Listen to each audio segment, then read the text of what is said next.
സംഭവം ശരിയാ, ഓണമൊക്കെയാ. പക്ഷെ ഈ സമയത്താ കുടുംബക്കാരെല്ലാം കൂടെ ഒന്ന് കൂടുന്നത്. അന്നേരം അനുഭവിക്കുന്ന ഒരു പ്രശ്നം, സദ്യയും കാര്യങ്ങളൊക്കെ വീട്ടിന്റെ പുറകെ സെറ്റ് ചെയ്യാ.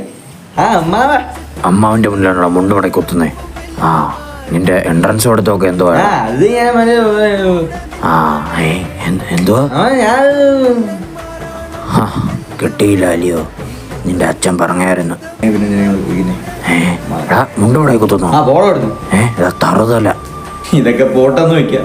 ഇൻസ്റ്റഗ്രാമും വാട്സാപ്പും എല്ലാം എടുത്ത് നോക്കിയാലും സ്റ്റോറി സ്റ്റാറ്റസ് മൊത്തം ഇത് തന്നെ. വീട്ടിൽ വെറുതെ കുത്തിയിരിക്കുന്നവന്മാരോട് ഇച്ചിരി ദയ ഉണ്ടെങ്കിൽ ഇങ്ങനെ വാരി ഇടത്തില്ല.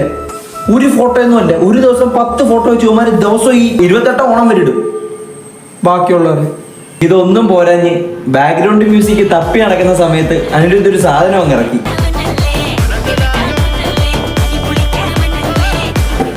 എല്ലാവർക്കും എൻ്റെ വക ഒരു ഹാപ്പി ഓണം.